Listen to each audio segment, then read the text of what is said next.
Andaremos por el desierto de la vida, caminando cual peregrinos sin hogar, soportando el dolor de las espinas y luchando cual barca en tempestad. La fuerza irresistible de mi Dios me levanta cuando débil yo me encuentro. No importa los azotes del desierto, de su mano andaremos tú y yo. La fuerza irresistible de mi Dios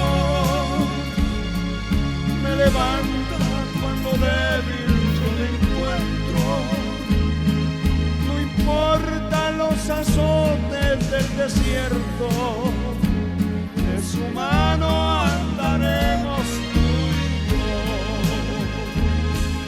Los vientos nos azotan cada día, pensamos que vamos a desmayar, porque solos en la lucha no podemos, necesitamos la fuerza de Jehová. La fuerza irresistible de mi Dios me levanta cuando débil yo me encuentro. No importa los azotes del desierto, de su mano andaremos tú y yo. La fuerza irresistible de Dios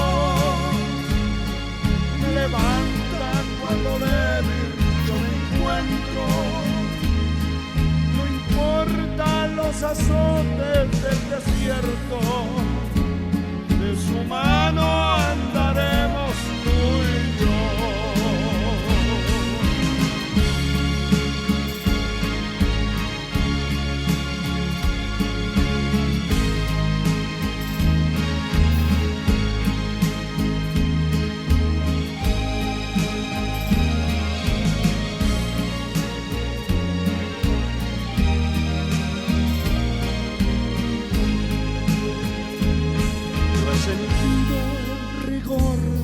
La batalla,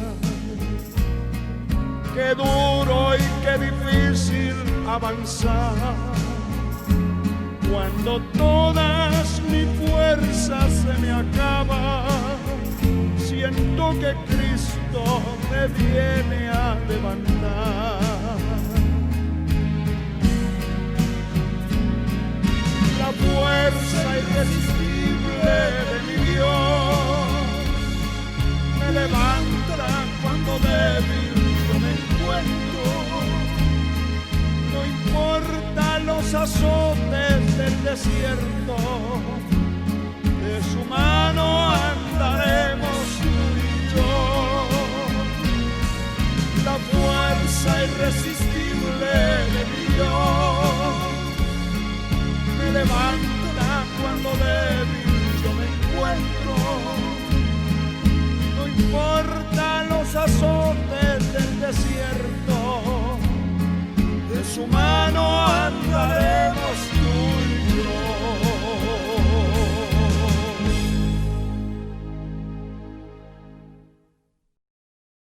El Señor nos continúe bendiciendo a todos. Después de escuchar este cántico espiritual que nos motiva a acercarnos a Dios y a entender que el tiempo que vivimos se nos termina, el tiempo de la gracia. Gloria al Señor. Quiero invitarles a tomar la palabra de Dios en sus manos en la segunda carta del apóstol Pablo a Timoteo, el capítulo 3. El versículo 1 dice la Escritura lo siguiente: Y vamos a incluir también el versículo 2. Dice la palabra: para gloria del Padre, del Hijo y del Espíritu Santo de Dios. También debes saber esto, que en los postreros días vendrán tiempos peligrosos. Porque habrán hombres amadores de sí mismos, ávaros, vanagloriosos, soberbios, blasfemos, desobedientes a los padres, ingratos, impíos. Gloria al nombre del Señor. Quiero que hagamos una breve oración. Que Dios use este vaso de barro. Que Dios pueda salvar las almas, romper las cadenas. Que Dios pueda levantar a aquellos que están caídos de la gracia y fortalecer el corazón del pueblo que espera el regreso del Señor. Padre eterno, en el nombre de Jesús, te doy gracias, Señor. Te suplico que uses este vaso de barro como tú quieras, para la gloria de tu nombre.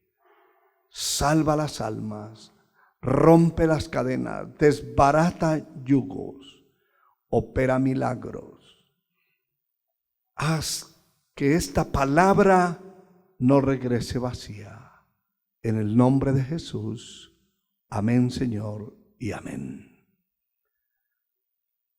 Quiero hablarles acerca de este tema que ya hemos anunciado, el peligro de estos tiempos. Indiscutiblemente, los días que vivimos son peligrosos. Y lo que los hace peligrosos son la amenaza de cosas contrarias y corruptas en contra de los principios de la verdadera iglesia del Señor Jesucristo acá en la tierra.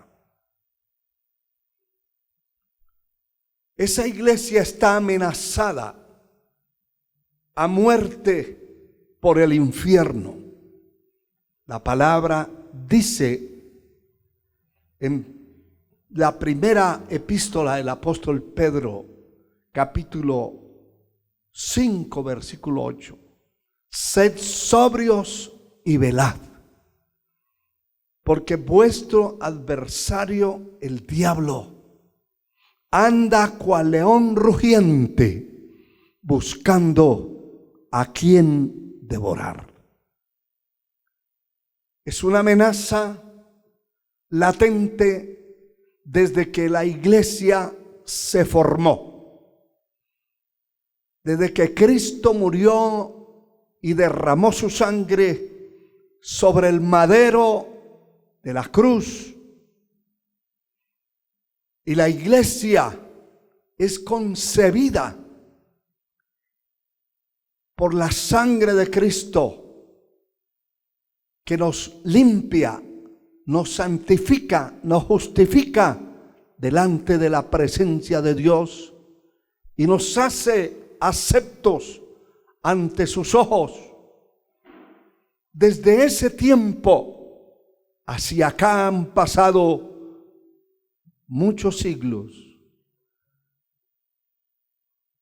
Y en ese tiempo peligroso, anunciado por los profetas, por los apóstoles, por el Espíritu Santo, que vendrían tiempos peligrosos. Esos tiempos los estamos viviendo nosotros en carne propia.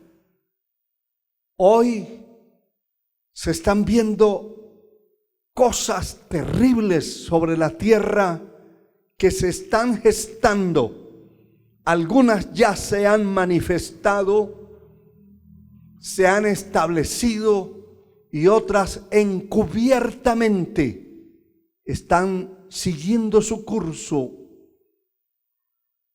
hasta su manifestación corrupta. Y vamos a ver algunas de esas cosas.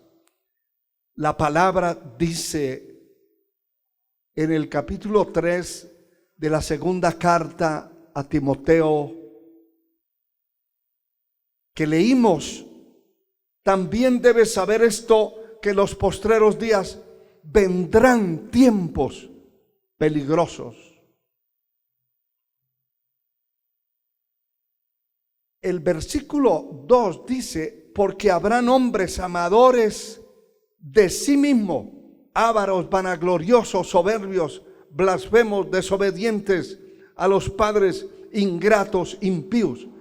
Y sigue, hermano mío, usted lo puede leer en su casa, porque por el tiempo no puedo detenerme en una sola parte de la Escritura. Pero usted va a encontrar en esta lista las características de ese tipo de hombres y mujeres que se está viendo y viviendo en el tiempo que nosotros nos ha tocado vivir. Este tipo de personas, por ejemplo, el verso 3 habla de hombres implacables, de hombres intemperantes, de hombres, el versículo 4, de hombres impetuosos, infatuados, y sucesivamente dice estos hombres. El versículo 5 manifiesta que tendrán apariencia de piedad, pero negarán la eficacia de ella. Hermano mío, tenemos en el tiempo que estamos viviendo ya la manifestación de la sodomía por todas partes de la tierra.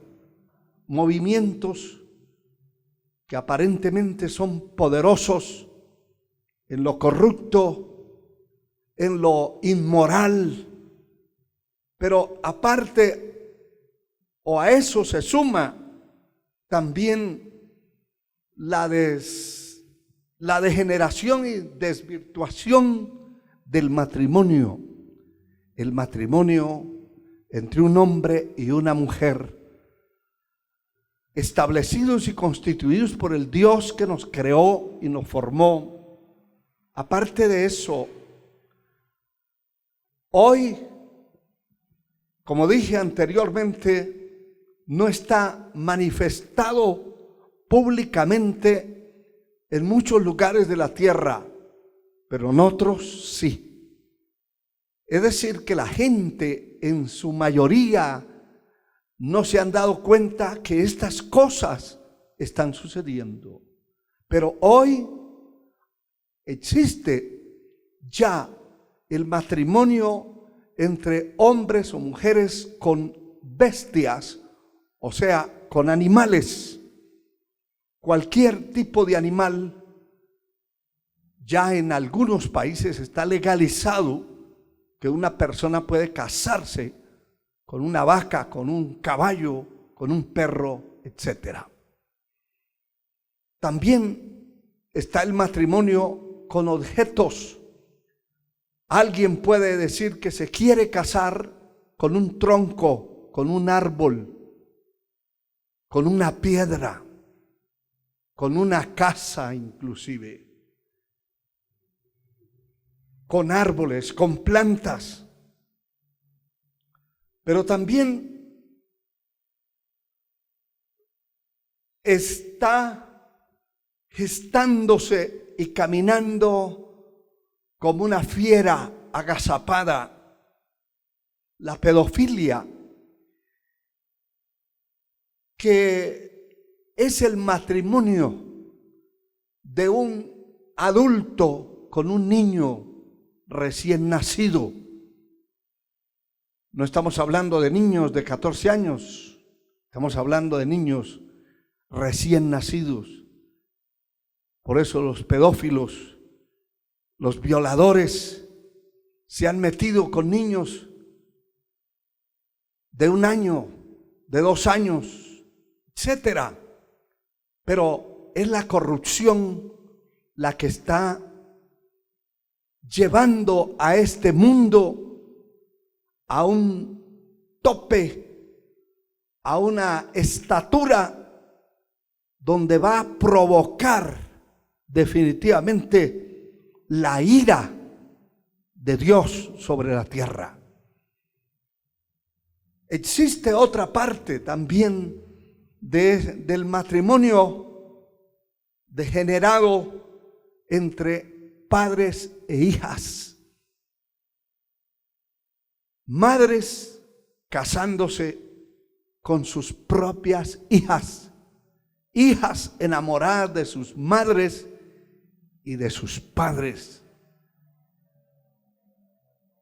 Todas estas cosas tienen un trasfondo y tienen un documental escrito que es visible, que cuando se accesa a esos medios informativos, usted se queda asombrado si nunca ha visto esto ni ha leído estas cosas.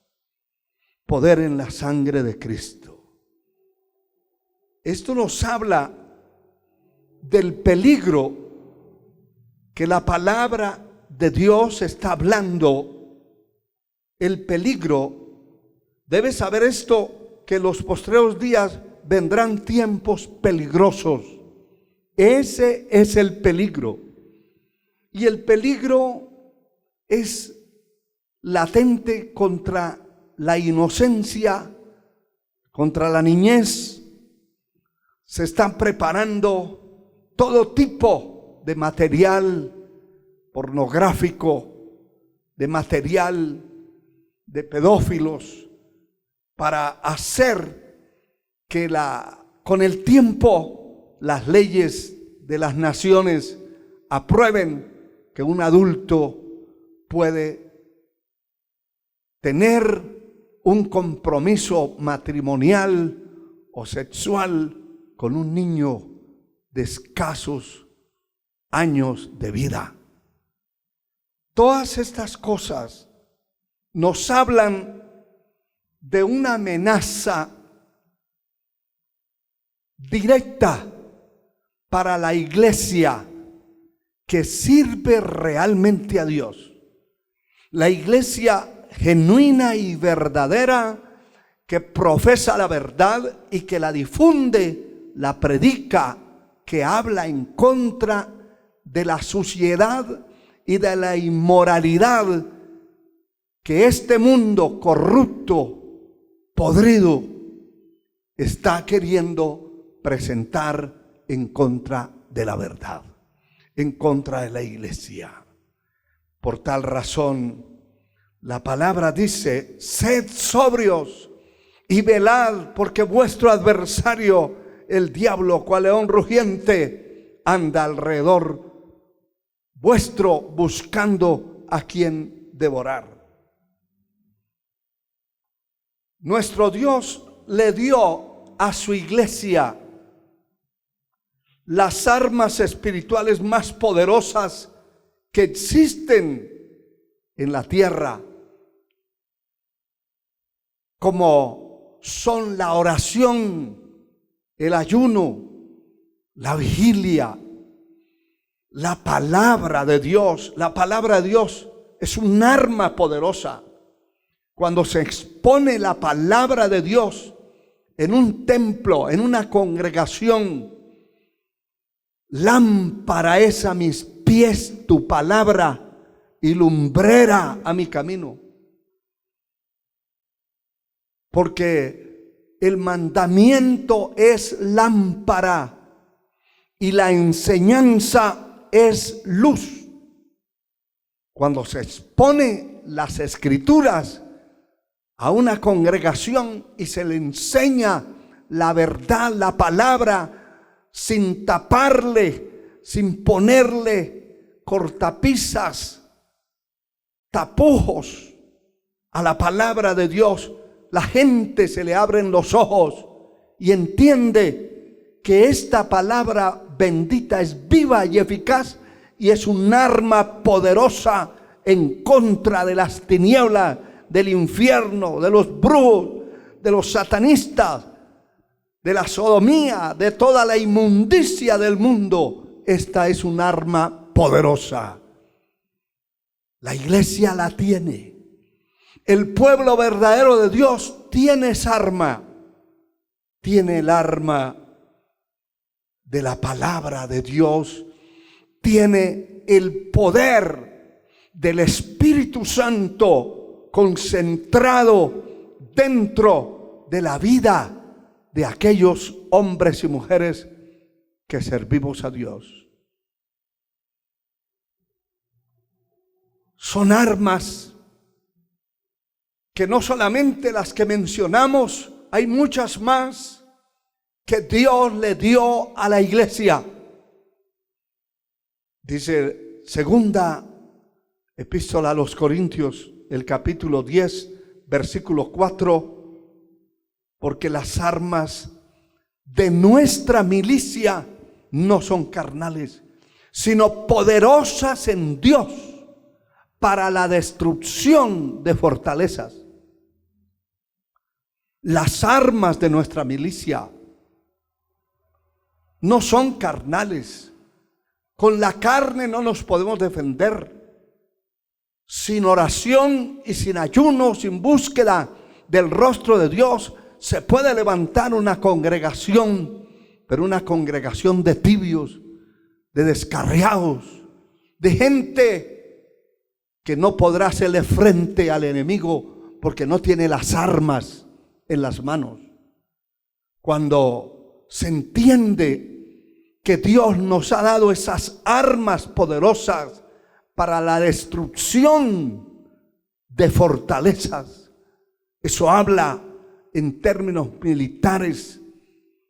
El infierno tiene una organización que el Señor la reprenda, de principados, de potestades, de gobernadores de las tinieblas, de huestes de maldad en las regiones celestes. Tiene una organización, pero la palabra nos enseña que las armas de nuestra milicia son tan poderosas que pueden destruir esas fortalezas del enemigo donde sea, en la atmósfera, en la tierra, debajo de la tierra, en los abismos.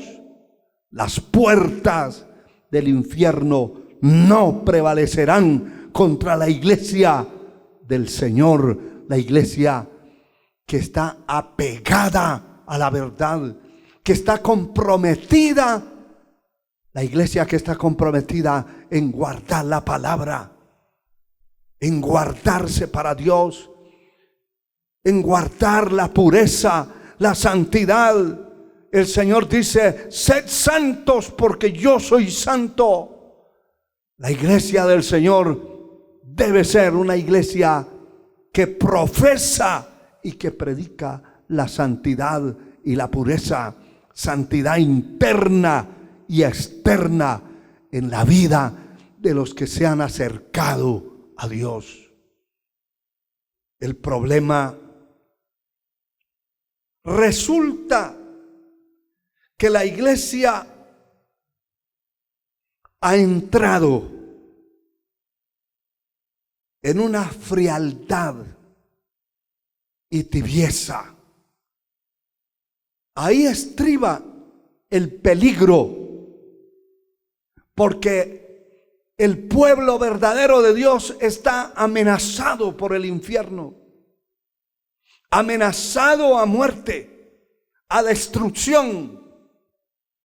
Y como algunas voces de corruptos en el tiempo que estamos viviendo, las hemos oído y están en los medios de comunicación, que dicen que la iglesia tiene que desaparecer. Y el diablo, que el Señor lo reprenda, está diciendo una gran verdad. Porque la iglesia va a desaparecer de la tierra. La iglesia se va a ir de este mundo. Pero antes que se vaya, las puertas del infierno no prevalecerán. Siempre habrá en la tierra un remanente escogido que le hará frente a esa avalancha infernal, tenebrosa, que está avanzando y matando iglesias. ¿Cómo está matando iglesias? Las iglesias están muriendo. Muchas organizaciones están muriendo y otras están muertas. Ya no pelean, ya no hay armas, ya no hay anhelo ni deseo de humillarse delante de Dios. Se dieron a comer y a beber y a tener fama religiosa, a ser religiosos, pero no combatientes del infierno eterno. La sangre de Cristo nos cubre. Dice la palabra en el libro de Apocalipsis 3. Alabado sea el Señor. El verso 16. Pero por cuanto eres tibio y no caliente, te vomitaré de mi boca. Ese estado de tibieza que ni es frío, o sea, no es del mundo totalmente, pero tampoco es del cielo, de la iglesia. Es un estado de tibieza que hace vomitar el organismo de Dios. Aquí dice, por cuanto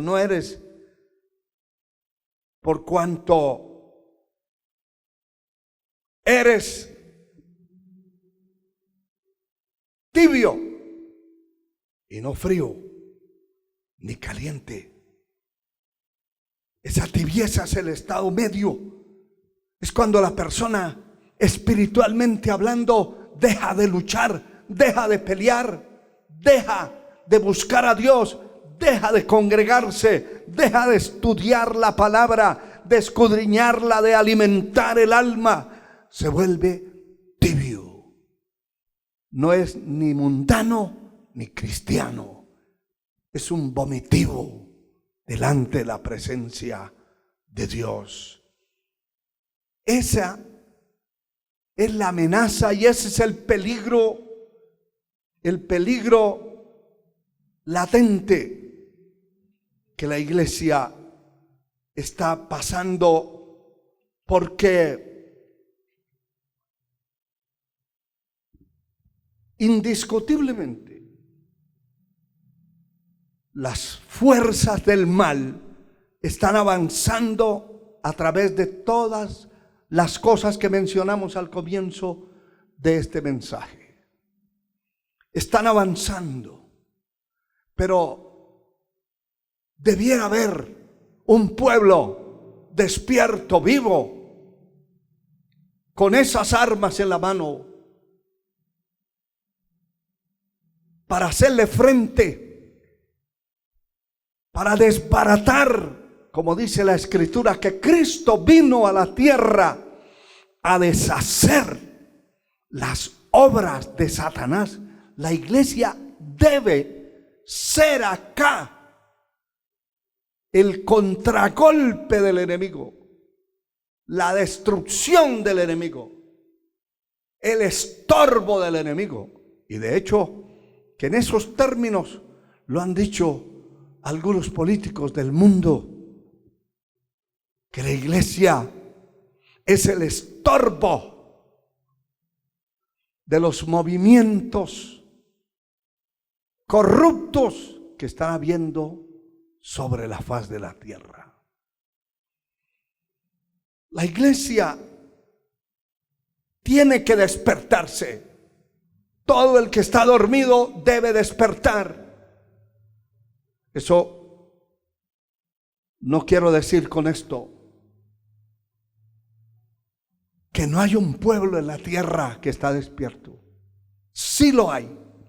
El Señor habla a través de las Escrituras en muchas partes de la Biblia de un remanente que estará vigente, estará listo, no solo para irse con el Señor, sino para enfrentar al enemigo, enfrentar las fuerzas del infierno. Pero si usted es parte de ese remanente, de ese pueblo, de esa obra de Dios en la tierra, y está cabeceando, escuche lo que dice Pablo el apóstol escribiendo a los romanos en el capítulo 13, versículo 11. Esto conociendo el tiempo que estamos mencionando, que es ya hora de levantarnos del sueño, porque ahora está más cerca de nosotros nuestra salvación que cuando creímos. Hay que conocer el tiempo. Los días que estamos viviendo son días malos. El verso 12 dice: la noche está avanzada. Sí, señores, está avanzada la noche y se acerca el día. Se acerca el día de salir de esta tierra. Se acerca el día. Desechemos pues las obras de las tinieblas y vistámonos de las armas de la luz. Qué tremendo, porque la luz tiene armas y son las que hemos mencionado, las que menciona 2 Corintios 10:4, y las armas que menciona el capítulo 6 de la epístola a los Efesios, donde la palabra habla que hay que vestirse de toda la armadura de Dios para poder hacer frente, apagar todos los dardos de fuego del maligno, hacerle frente a esa avalancha infernal que avanza en el mundo. Desarmado no puede. Dormido no lo puede hacer. Es tiempo de levantarnos del sueño. Si alguno de ustedes que entiende que es parte del pueblo que espera al Señor, del pueblo de Dios, del remanente de Dios, pero está durmiendo, es hora de despertar. Es hora de levantarse.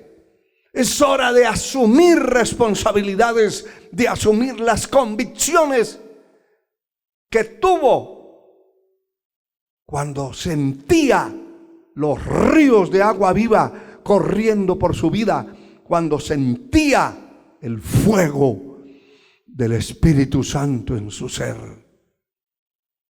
Es tiempo de retomar esas armas, porque la palabra de Dios nos muestra que hay muertos. Escúchelo bien, que hay muertos pensando que están vivos. Qué triste es eso. Qué triste es que alguien piense que es rico, que es un acaudalado económicamente hablando, cuando no tiene ni el hoyo donde lo van a enterrar. Y hay gente que hace alarde de lo que tiene espiritualmente, siendo que es un muerto.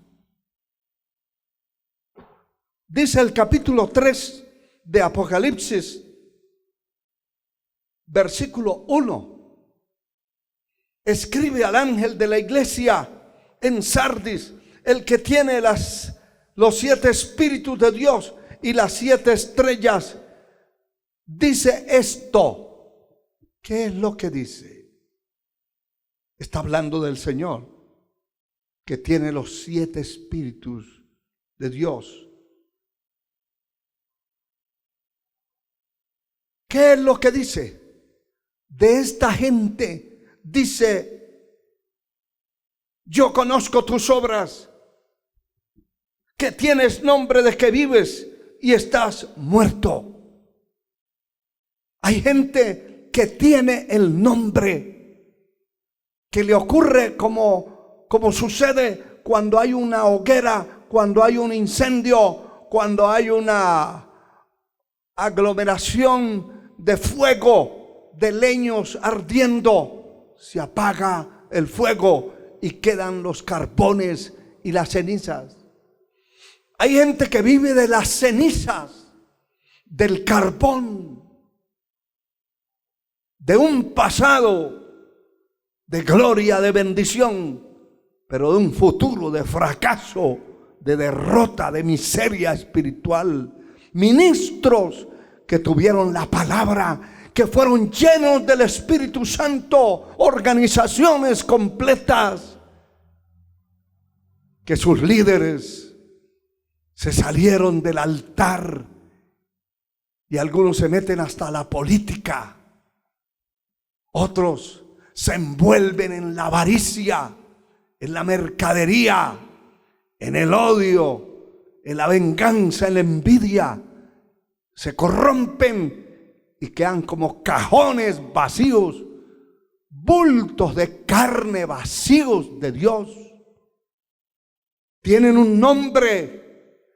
Puede ser que tenga usted, que me escucha en alguna parte del mundo, el nombre de líder o presidente de una organización evangélica, pero está vacío, caído de la gracia, está muerto, porque tiene un nombre, pero no se ha dado cuenta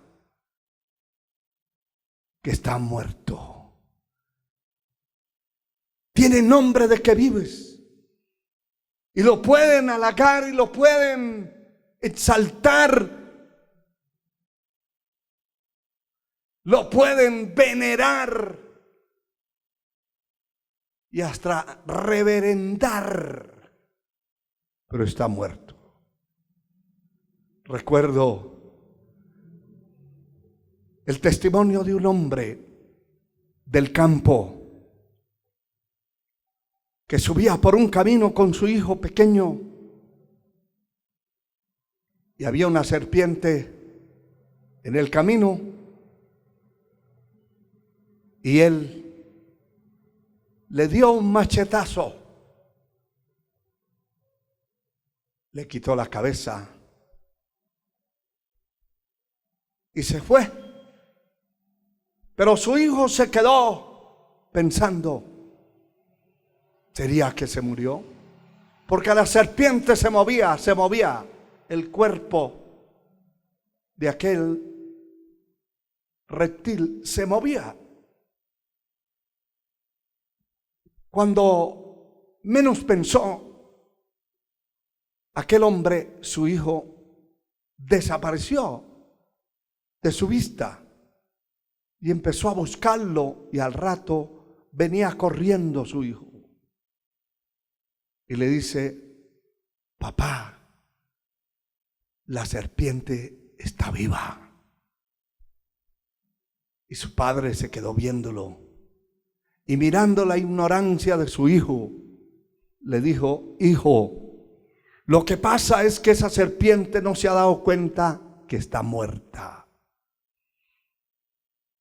Hermano y amigo, hay muchos hombres en los altares, pero que están muertos. Muchos líderes muertos, pero tienen un nombre, y por ese nombre los reconocen y los conocen y los buscan, pero no saben que lo que falta es que salgan en un ataúd para el cementerio. Tienen nombre de que viven y están muertos. Y ese es un peligro terrible. Alabado sea Dios, porque esa es una amenaza del enemigo. Es el peligro.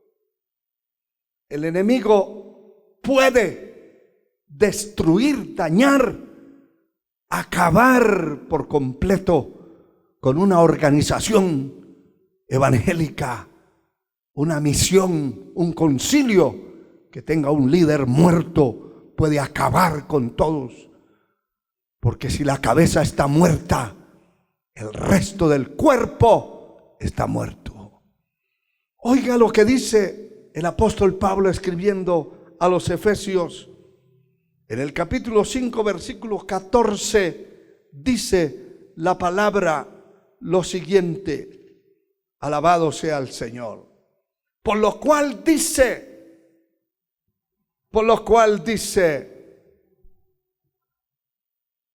despiértate, tú que duermes, y levántate de los muertos, y te alumbrará Cristo. Definitivamente, cualquiera de ustedes, hermanos y hermanas, insisto en esto, que es parte de un remanente que va a entrar al cielo. Pero si usted está durmiendo, espiritualmente está relajado, adormitado, acobardado, yo le aconsejo por esta palabra santa y bendita, como está escrito acá: despiértate, tú que duermes, y levántate de los muertos, y te alumbrará Cristo el Señor. Levántate de los muertos. Deje que se muera quien quiera. De hecho, que la salvación y la búsqueda del rostro de Dios es totalmente individual.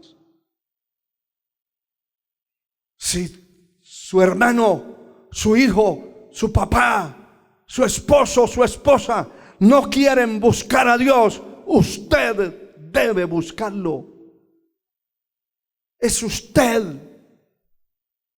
Levántese. Puede ser que su propia esposa sea una muerta, su propio esposo un muerto en vida, espiritualmente hablando. Física y carnalmente se mueve y hace las labores, pero cuando lo que tiene que ver con la obra de Dios, con lo espiritual, es un muerto. Es un muerto. Y hay muchos muertos en vida, pero el Señor dice: usted que no se ha muerto, que está allí dormido, despiértese y levántese de entre los muertos, y Dios lo va a iluminar, lo va a alumbrar. Alabado sea el Señor. Lo va a alumbrar, le va a iluminar el camino. Te enseñaré el camino por donde debes andar, dice la palabra. Y sobre ti fijaré mis ojos. Qué tremendo.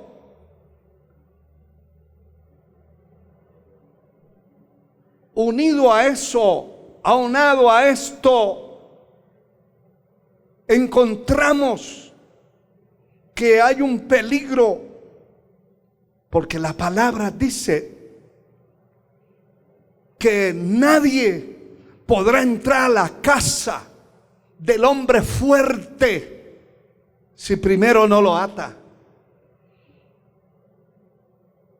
Y creo firmemente que es una de las enseñanzas que el enemigo de Dios, el infierno, a través de sus instrumentos de carne y huesos, como son los brujos, los hechiceros, los satanistas, los sodomitas, idólatras, todos los instrumentos de las tinieblas. El enemigo sabe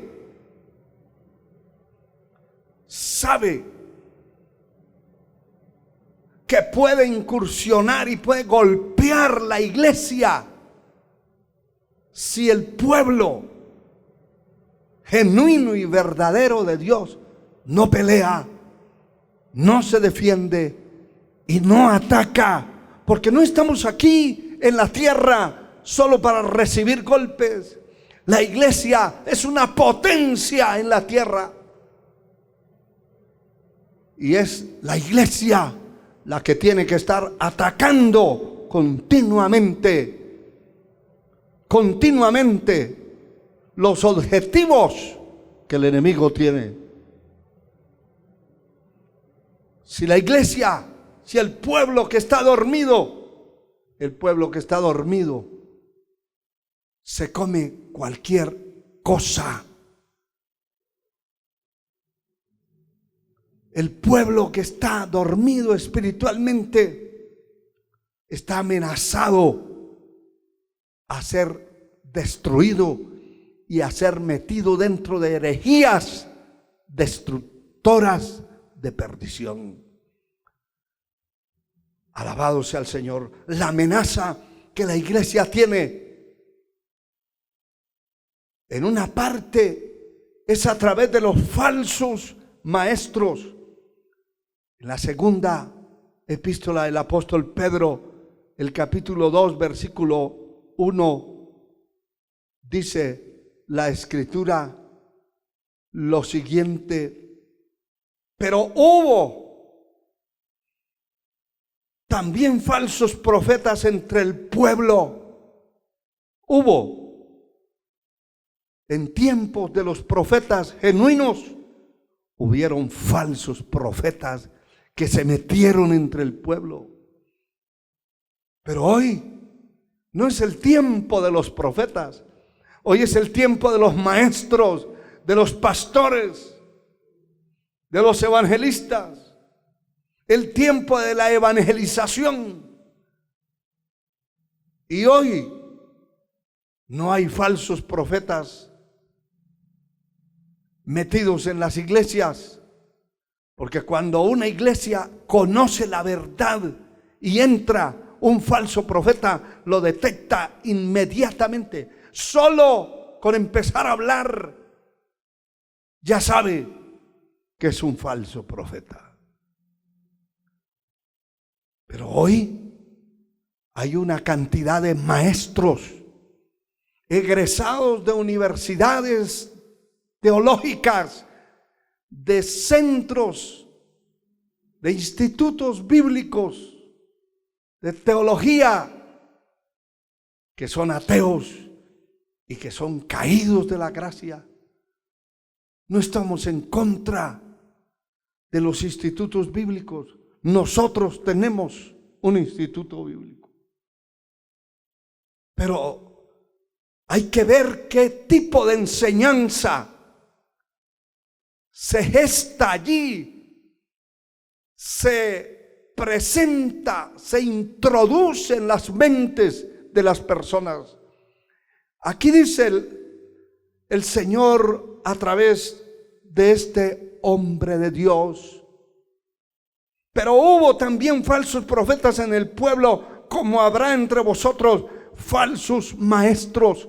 Y escuche esto, que introducirán encubiertamente herejías destructoras y aún negarán al Señor que los rescató, atrayendo sobre sí mismos destrucción repentina.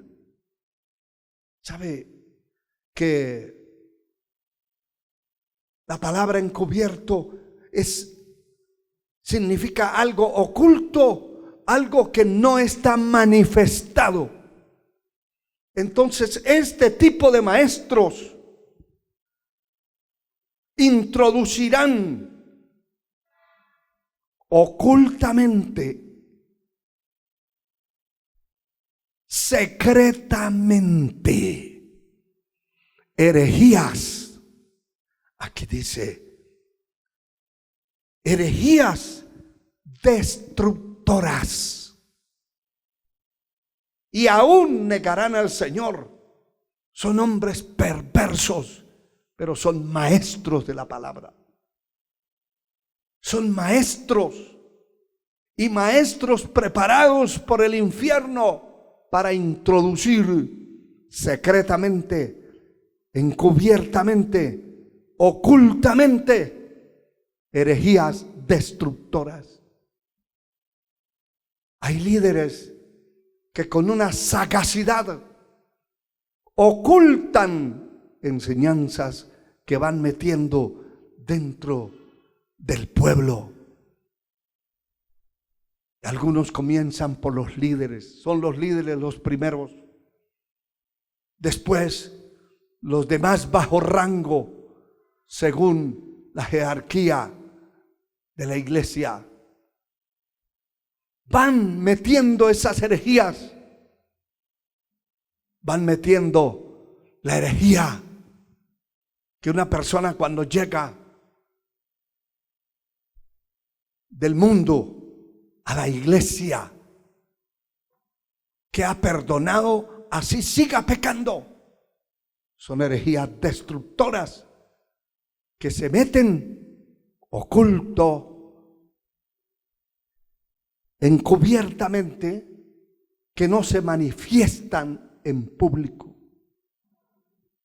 Por eso algunos de los líderes del tiempo que vivimos, que están apartados de la verdad, dicen que una persona, una pareja en adulterio, llega a un templo y queda perdonado, y le queda perdonada a su amante, y puede vivir ahí y participar del altar porque quedó perdonado. Son como mini papas dentro de la iglesia cristiana. Nadie, ningún ser humano, ningún hombre puede perdonar pecados sino Dios. Y nadie puede absolver a otro pecador. Ni siquiera los jueces pueden hacer esto. Pero estos introducen herejías destructoras, porque eso destruye los fundamentos del matrimonio y destruye la iglesia, destruye la fuerza de la iglesia. Una de las cosas que el diablo, el Señor lo reprenda, sabe que Dios puede condenar a una persona cuando está en pecado, y por eso es que lo hace pecar, para que Dios se aire, se desagrade de él. Poder en la sangre de Cristo. La persona es perdonada cuando llega a Cristo, no cuando llega a la iglesia. Cuando llega a Cristo. Y es perdonada cuando se aparta de su pecado. Dios no va a perdonar un pecado permanente. Jamás. Eso contradice la doctrina de la redención completa. Entonces no habría necesidad de predicar santidad, ni pureza, ni separación del mundo. Entonces seríamos una religión tradicional que muere el criminal y lo mandan al cielo. Muere el traficante y lo mandan al cielo. Muere el sicario y lo manda la religión al cielo. El evangelio no es una religión, es potencia de Dios para transformar, para cambiar al hombre. El hombre que llega a un templo y oye una palabra que lo sacude, que lo confronta, tiene dos alternativas: o se convierte a Cristo o lo rechaza para siempre. Pero así tiene que ser. porque hay que presentarle el cielo y el infierno. Y hay que ponerle la oferta, a dónde quiere ir y a dónde quiere llegar. A dónde quiere pasar la eternidad. Estos falsos profetas, maestros, entonces se van a introducir, se van a meter dentro del pueblo para dañarlo, para corromperlo, para hacer del pueblo algo aborrecible delante de la presencia de Dios. Mire, que estos falsos maestros, según el apóstol Judas, en su epístola, dice en el verso 4 del capítulo 1, porque algunos hombres han entrado encubiertamente, otra vez, en oculto, que no son manifestados, o sea, pasan por desapercibidos, encubiertamente, los que desde antes habían sido destinados para esta condenación, hombres impíos que convierten en libertinaje la gracia de nuestro